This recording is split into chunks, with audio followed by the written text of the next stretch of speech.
আসসালামু আলাইকুম everyone, welcome back to the second part of our safari adventure. এই ভিডিওতে থাকছে খুবই যেখানে আমরা দেখবো ঝুলন্ত ব্রিজ, অজগর, কুমির, ন্যাশনাল এবং ইন্টারন্যাশনাল বিভিন্ন পশু পাখি, এছাড়া রয়েছে হাতি, এবং আমরা আলোচনা করব সাফারি কিংডমের টিকিট প্রাইস, মিউজিয়ামের টিকিট, এবং থাকবে শিশু পার্কে ঘোরার নানান অভিজ্ঞতা। Continue the adventure. Gazipur safari পার্কের একটি অন্যতম আকর্ষণ হলো এই ঝুলন্ত ব্রিজ। আমরা সোজা চলে গেলাম এই ঝুলন্ত ব্রিজ দেখার জন্য, এবং সাথে সাথে আমরা টিকিট কেটে নিলাম। জনপ্রতি টিকিটের মূল্য ছিল 10 টাকা। 1 মিনিট হেঁটে সামনে এগিয়ে যাওয়ার পরই দূর থেকে ঝুলন্ত ব্রিজটাকে দেখতে পাচ্ছিলাম। আমরা ঝুলন্ত ব্রিজের কাছে এসে পৌঁছলাম। ঝুলন্ত ব্রিজের পাশে ছিল হাতি, তারা অনেক দূরে ছিল, তবে বেশ কিছু হাতি আমরা দেখতে পেলাম। তো দেখতে খুবই ভালো লাগছিল। এক পাশে ঝুলন্ত ব্রিজ, ভালো আমরা ঝুলন্ত ব্রিজে উঠি আমরা হাতি দেখবো। ঝুলন্ত ব্রিজে সোজা উঠে গেলাম। চারপাশে সবুজ প্রকৃতি এবং এক পাশে হাতি, সবকিছু মিলে খুবই অসাধারণ ছিল। আরো অনেক পর্যটক এসেছিল যারা ঝুলন্ত ব্রিজে সবাই ছবি তুলছিল, কেউ ব্লগ করছিল, ফটো বা সবকিছু মিলে একটা অসাধারণ মুহূর্ত ছিল। তবে বলে রাখি, ঝুলন্ত ব্রিজে কিন্তু 40 জনের বেশি ওঠা বারণ। ঝুলন্ত ব্রিজের সময় কাটানোর জন্য একদম পারফেক্ট ছিল। চোখের সামনে যে দৃশ্য, তা মনে হয় অনেকটা সিনেমার মতো, কারণ আমরা অনেক নায়ক এবং নায়িকাদের দেখেছি যেমন ঝুলন্ত ব্রিজের মধ্যে শুটিং করতে বা বিভিন্ন দৃশ্যে কিন্তু আমরা দেখেছি। সো ছবি তুলতে পারেন। এইখানে ছবি তোলাটা আমার কাছে মনে হচ্ছে একদম এক্সপিরিয়েন্স পিক পয়েন্ট। পানির উপরে চলতে থাকা ব্রিজ, চারপাশে সবুজ প্রকৃতি আর আকাশের মতো সবকিছু মিলিয়ে ছিল এক অন্যরকম অনুভূতি। ভাবতে পারো এই জায়গাটা কতটা এক্সক্লুসিভ ছিল। এখানে সময় কাটাতে কাটাতে মনে হচ্ছিল যদি আরো কিছুটা সময় দাঁড়িয়ে থাকতে পারতাম তাহলে হয়তো অনেক বেশি ভালো লাগতো। তো এখানে অনেকটা সময় কাটানোর পর আমরা ব্রিজ থেকে ওপারে চলে গেলাম, এবং সেখানে গিয়ে আমরা যা যা দেখলাম তার জন্য কোনো কিছুই কিন্তু টিকিটের প্রয়োজন হয়নি। এখন আমি যা যা দেখবো তার জন্য আমার টাকা দিয়ে টিকিট কিনতে হবে না, মানে আমি ফ্রিতেই সব দেখতে পারবো। সাফারিতে আসলে টিকিট ছাড়া কি কি পশু পাখি দেখা যায় তার কিছু ধারণা পাবেন এখান থেকে। তো প্রথমে আমরা দেখতে পেলাম বানর, একই সাথে বগও দেখতে পেলাম। তাদের সৌন্দর্য নিয়ে কিছু বলতে গিয়ে দেখতে সত্যিই খুব মুগ্ধকর, এবং চাহনি সত্যি খুবই মুগ্ধকর ছিল। আর এছাড়া বকেরা খুবই শান্ত প্রকৃতির, মানে তাদেরকে তাকালে একটা কেমন যেন সুন্দর লাগে। এরপর আমরা লিজার্ড পার্কের দিকে এগিয়ে গেলাম।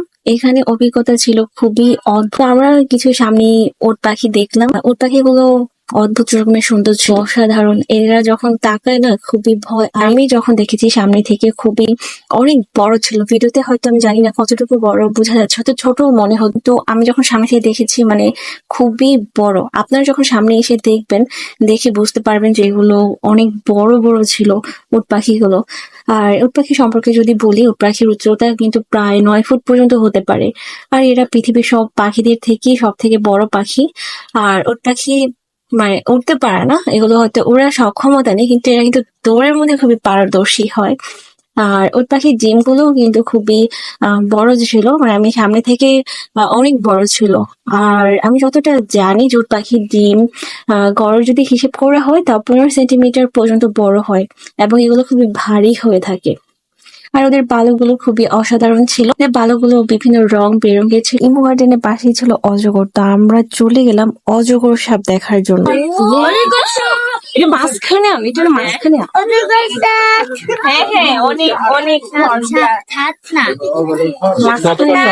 আরে ভাই এত কম খাতা দিছে দিব না, এটা তার মতো এই যে ঠিক আছে অনেক দেখছোস ওই যে লড়তা ও মাই গড, ওই ওই ওই ওই বেশি অজগর হ্যাঁ জীবিত।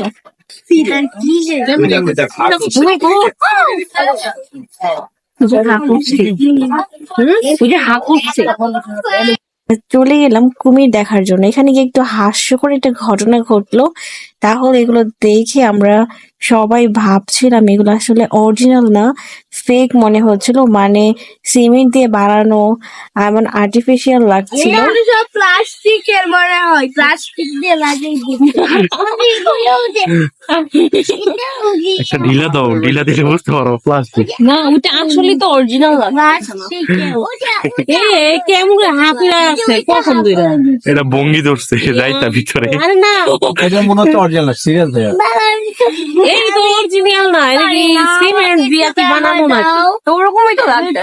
প্রথমে আমাকে এগুলো দেখে কুমিরই মনে হয়েছিল, কিন্তু আসলে এগুলো কুমির নয়, এগুলো ঘড়িয়াল। সাফারি পার্কের চারপাশটা খুবই ভালোভাবে ঘুরলাম, দেখলাম, খুবই ভালো লাগলো। এছাড়া বিভিন্ন ধরনের আন্তর্জাতিক অনেক পাখি দেখলাম। এরপর আমরা চলে গেলাম শিশু পার্ক। শিশু পার্কে যাওয়ার পর এক অসাধারণ অভিজ্ঞতা হয়েছিল, কারণ শিশু পার্কের যে গেট এটা বন্ধ ছিল এবং গেট বন্ধ থাকার পর একটু আপসেট হয়েছিল, ভিতরে যে প্রবেশ করতে পারিনি। কারণ সাফারি পার্কের বাচ্চাদের জন্য সব থেকে মূল আকর্ষণ কিন্তু থাকে সাফারি পার্কের এই শিশু পার্ক না পেয়ে একটু হাঁটতে হাঁটতে বাহির থেকে ভাবছিলাম দেখবো, তো দেখার মাঝখানেই দেখি যেন অনেকে ভিতরে প্রবেশ করেছে। তো আমি আইডিয়া খুঁজছিলাম যে কিভাবে প্রবেশ করবো। তো সামনে দেখলাম একটা গেট, যেটার একটা সাইড একটু ওপেন ছিল। তো আমি দৌড়ে চলে গেলাম এই গেট দিয়ে ভিতরে। তো বাকিটা খুবই সুন্দর ছিল, সবকিছু দেখছিলাম, বাট ভাঙা অবস্থা ছিল। কারণ এখানে হামলা হওয়ার পর, যখন হামলা হয় তখন এগুলো সবকিছুই রোলার কোস্টার, টিকিট কাউন্টার, এছাড়া চরকি, আর এছাড়া যে অন্যান্য রাইড গুলো আছে সবগুলো এগুলো ভাঙাচোরা অবস্থা। এগুলো এখন ওপেন হয়নি, তবে আশা করছি খুব শীঘ্রই এগুলো ওপেন হবে। তারপর আমরা কিছু ফ্রিতে রাইডে চললাম। আর নিজেকে নিজে নিয়ে চড়তে হবে, যদি কেউ হেল্প করে ঘোরার জন্য তখন এগুলো ঘোরাতে হবে, কারণ এগুলো সবই এখনো যেহেতু চালু হয়নি। সো ফ্রিতে একটু ঘুরে নিলাম। এছাড়া যে অন্যান্য রাইড গুলো আছে রাইড গুলোতে চড়লাম, খুবই ভালো লাগলো। আর এছাড়া বাকিগুলো তো ভাঙা, সো এগুলো আর চাইলেও নি। পর আমরা শিশু পার্কে কিছুক্ষণ থাকার পর, ঘোরার পর, দেখার পর, ভিডিও করার পর, সময় কাটানোর পর এখান থেকে চলে আসলাম। শিশু পার্কের পাশে ছিল জলহস্তি। জলহস্তি আসলে এক আশ্চর্য রকমের পানি, কারণ এটা জলের মধ্যে যে ডুবে থাকে আর উঠতেই চায় না। আমরা এখানে সবাই প্রায় ঘন্টা খানেকের মতো অপেক্ষা করছিলাম যে একটু তো তোমরা উপরে ওঠো, আমরা একটু দেখি, কিন্তু কেউ দেখতে পারে। আমরা সবাই হতাশ, সবাই এক একজন একজন তাকিয়ে আছি।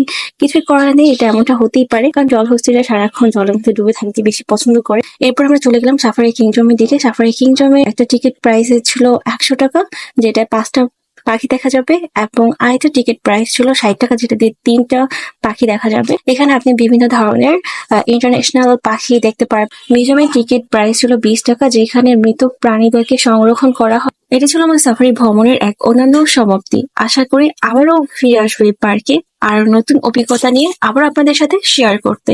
ততক্ষণ পর্যন্ত সবাই ভালো থাকবেন, সুস্থ থাকবেন, এবং পরবর্তী ভিডিও দেখার আমন্ত্রণ জানিয়ে এখানে শেষ করছি। আল্লাহ হাফেজ।